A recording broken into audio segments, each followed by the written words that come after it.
Good morning all of you.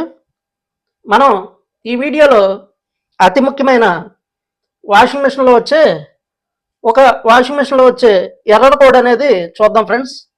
ఈ washing మిషన్లో ఇది వాల్టాస్ బెకో మోడల్ అనమాట. వాల్టాస్ బెకో ఈ మోడల్లో వచ్చే మనం ఎర్రర్ కోడ్స్ అయితే తెలుసుకుందాం ఫ్రెండ్స్. దీంట్లో మనకి ఏమేమి ఎర్రర్ కోడ్స్ అనేవి వస్తాయి అనేది తెలుసుకుందాం. ఈ వాటర్స్ వాషింగ్ మిషన్లో మనకి ముఖ్యంగా వచ్చే ఎర్రర్ కోడ్స్లో అతి ముఖ్యమైనది అనమాట. అంటే మనకి వాల్టాస్ బెకోలో మనకి 6.2 లేకపోతే 6.5 కానీ తర్వాత 7 kgs కానీ ఈ మోడల్లో వచ్చే అతి ముఖ్యమైన ఎర్రర్ కోడ్ అనమాట. మనకి వాల్టాస్ బెకో అనమాట. వాల్టాస్ బెకోలో మనకి ఈ1 ఎర్రర్ గురించి మనం చూద్దాం ఫ్రెండ్స్. ఈ1 ఎర్రర్ అనేది మనకి ఎందుకు వస్తుంది అనేది దీంట్లో ఏంటంటే ఇన్లెట్ వచ్చి ఇన్లెట్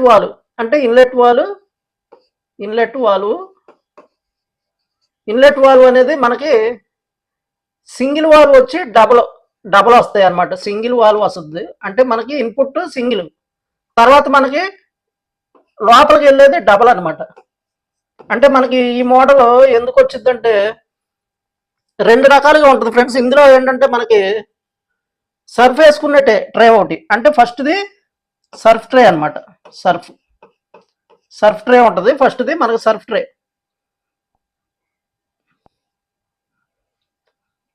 మనకి సర్ఫ్ ట్రే అనేది ఉంటుంది అనమాట.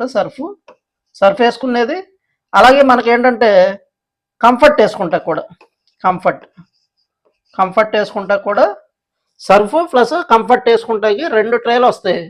రెండిటికి కూడా అంటే కంఫర్ట్ వేసుకోవడానికి మనకి ఇది రిన్స్లో మనం కంఫర్ట్ వేసింది రిన్స్ అయిపోయే టైంలో రిన్స్ టైంలో మనకు అది దానికి బట్టలకు పెట్టడం అయితే జరుగుతుంది ఫ్రెండ్స్. ఆ బట్టలకు పెట్టినప్పుడు మాత్రమే దాంట్లో వాటర్ అనేది పడడానికి మనకి ఇక్కడ రెండు వాల్స్ అంటే సప్లై అనేది ఈ సెకండ్ వాల్కి మనకి సెకండ్ వాల్వ్ ఉంది కదా ఫ్రెండ్స్. సెకండ్ వాల్వ్కి మనకి ఈ సెకండ్ వాల్వ్కి ఏంటంటే అప్పుడు మాత్రమే మనకి వస్తుంది అనమాట. అంటే సెకండ్ వాల్వ్కి మనకి అప్పుడు సెకండ్ వాల్వ్కి ఇది అప్పుడు సప్లై వస్తుంది అనమాట. సెకండ్ వాల్వ్కి సప్లై అనేది వస్తుంది. వచ్చి మనకి సెకండ్ వాల్వ్కి అప్పుడు సప్లై వస్తుంది. అప్పుడు సప్లై వచ్చి ఆ తర్వాత మనకి సప్లై అనేది అప్పుడు వచ్చిన తర్వాత సెకండ్ వాల్వ్ అప్పుడు మాత్రమే మనకి రిన్స్లో ఆ వాటర్ అనేది పడడం జరుగుద్ది అనమాట. ఇలా ఈ ఫంక్షన్స్ అనేవి జరుగుతాయి. ఇందులో ఏంటంటే మెయిన్ మనకి కావాల్సింది ఏంటంటే ఈ1 ఎర్రర్ అనమాట. ఈ1 ఎర్రర్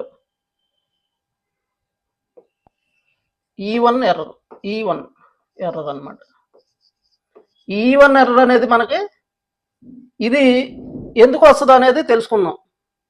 దీంట్లో ఏంటంటే ఈ1 ఎర్రర్లో మనం తెలుసుకోవాల్సిన పాయింట్లో ఫస్ట్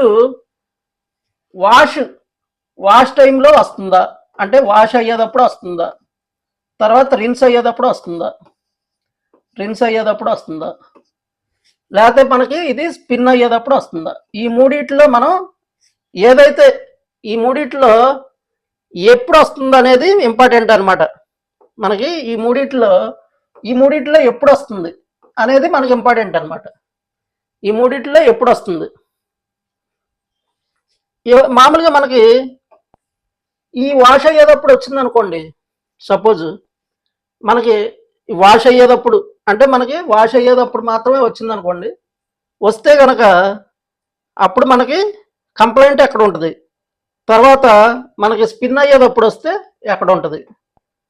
ఇలా మనం ఏది వాష్ అయ్యేటప్పుడు వచ్చిందో, రిన్స్ అయ్యేటప్పుడు వచ్చిందో, మనకి స్పిన్ అయ్యేటప్పుడు వచ్చిందో, రిన్స్ స్పిన్ మనకి మూడిట్లో ఎప్పుడు వచ్చింది అనేది ముఖ్యం అనమాట.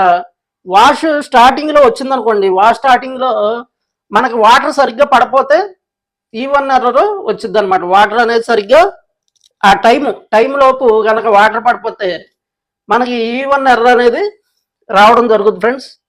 అలాగే మనకి రిన్స్లో వచ్చింది అనుకోండి, రిన్స్లో వస్తే కనుక మనకి ఏమైనట్టంటే ఈ ప్రెజర్ సెన్సార్ పైప్ ఉంది కదా ఫ్రెండ్స్, ఆ ప్రెజర్ సెన్సార్ పైప్కి సరిగ్గా ప్రెజర్ అనేది వెళ్ళట్లేదని అర్థం ఫ్రెండ్స్. ఆ ప్రెజర్ సెన్సార్ పైప్కి ప్రెజర్ అనేది వెళ్ళట్లేదు అనమాట. అయితే లోపల ఆ ప్రెజర్ సెన్సార్ పైప్ పెట్టే దగ్గర బ్లాకేజ్ అయినా ఉండాలి, లేకపోతే ఆ ప్రెజర్ పైపు హెయిర్ తీసేసుకుంటారన్నా ఉండాలి. హెయిర్ తీసుకుంటూ ఉంటే ఆ పైపు పెట్టే దగ్గర కానీ, లేకపోతే మనకి ప్రెజర్ సెన్సార్ దగ్గర మనకి క్లిప్ సరిగ్గా పెట్టకపోవడం కానీ లేదనుకోండి, కొన్ని సందర్భాల్లో ఏమవుద్దంటే పైపు డ్యామేజ్ అవుద్ది అనమాట. అంటే పైపు నలిగిపోవడం లేకపోతే కట్ అవ్వడం. పైప్ కట్ అయినా ఒకసారి ఏంటంటే ర్యాట్ కటింగ్స్ జరుగుతూ ఉంటాయి అనమాట. ర్యాట్ కటింగ్స్ ఈ ఎలకలు ఏమన్నా వైర్లు కట్ చేసినప్పుడు ఏం చేస్తుంది అంటే ఒకసారి ర్యాట్ ఆ పైపును కూడా ఎక్కడోసారి చిన్న బెజ్జం కొరుకుద్ది అనమాట. ఆ కొరికినప్పుడు ఏమవుద్దంటే మనకి అక్కడ హెయిర్ అనేది ఆ లోపలికి అనేది హెయిర్ వెళ్ళిపోవడం వల్ల ఆ సెన్సార్ సరిగ్గా పనిచేయదు. ఈ ప్రాబ్లం వల్ల కూడా E1 ఎర్రర్ అనేది వస్తుంది ఫ్రెండ్స్. అలాగే వాటర్ డ్రైన్ అవుట్, అంటే డ్రైన్ సరిగ్గా వెళ్ళట్లేదు అనుకోండి, డ్రైన్లో ఏమన్నా అడ్డం పడినా లైట్ బ్లాకేజీ ఉండి సరిగ్గా వాటర్ అనేది వెళ్ళకపోయినా E1 ఎర్రర్ అనేది వస్తుంది ఫ్రెండ్స్. ఇది మనం అందరం గుర్తుపెట్టుకోవాలి ఫ్రెండ్స్. E1 ఎర్రర్ అనేది అప్పుడు కూడా వస్తుంది అనమాట. E1 ఎర్రర్ మనకి E1 ఎర్రర్ అనేది అప్పుడు కూడా మనకి రావడం జరుగుద్ది అనమాట. అది E1 ఎర్రర్ అనేది మనకి ఈ 3 సందర్భాల్లో జరుగుతుంది ఫ్రెండ్స్. ఒకసారి ఎవరైనా E1 అనేది వచ్చినప్పుడు ఏం చేయాలంటే ఇన్లెట్ వాటర్ సరిగ్గా వస్తుందా లేదో చూసుకోవాలి. అలాగే మనకి డ్రైన్ బాగానే అవుతుందా లేదో చూసుకోవాలి. తర్వాత దాంతోపాటు ఈ రెండు బాగుంటే కనుక మనం ప్రెజర్ సెన్సార్ పైపు మాత్రం చూసుకుని దాన్ని రీప్లేస్ చేసేసి చూడాలి. అంటే ప్రెజర్ సెన్సార్ పైపు మార్చేసి చూడాలి. అంటే మనకి ఆ ప్రెజర్ సెన్సార్ పైపు పెట్టే దగ్గర నుంచి వాటర్ ఫోర్స్ అనేది రావాలన్నమాట. టబ్బులో నీళ్లు పట్టినప్పుడు వాటర్ ఫోర్స్ అనేది కూడా మనకు రావడం జరగాలి ఫ్రెండ్స్. వాటర్ ఫోర్స్ అనేది రావాలన్నమాట. ఆ ఫోర్స్ అనేది మనకి రావాలి. ఆ వచ్చినప్పుడు ఏంటంటే ఆ పైపు కంప్లైంట్ ఉందా లేకపోతే పైప్ ఏమన్నా ఎయిర్లో అవుతుందో చూసుకోవాలి. ఇవి తప్ప ఇంకా ఏమి కంప్లైంట్లు ఉండవు ఫ్రెండ్స్. మనకి పీసీబీ బోర్డా లేకపోతే ఇంకోట ప్రెజర్ సెన్సార్ పోయిందా లేకపోతే ప్రెజర్ సెన్సార్ వైర్లు మార్చుకున్నామా తిప్పి పెట్టామా ఇలాంటి అపోహలు ఏమీ పడవసరం లేదనమాట. డైరెక్ట్గా మీరు వాటర్ సరిగ్గా రావడం వస్తుందా లేదా, తర్వాత మనకి డ్రైన్ బాగానే ఉందా, తర్వాత మనకి హెయిర్ ప్రెజర్ పైప్ అనేది మనకి ఎక్కడన్నా కట్ అయిందా లేకపోతే ఎయిర్ లాగుతుందా, ఇవి చూసుకుంటే మీకు ప్రాబ్లం సాల్వ్ అయిపోద్ది ఫ్రెండ్స్. ఇక ఇవి తప్ప వేరే ప్రాబ్లమ్స్ ఏమి ఉండవు అనమాట. Thank you friends.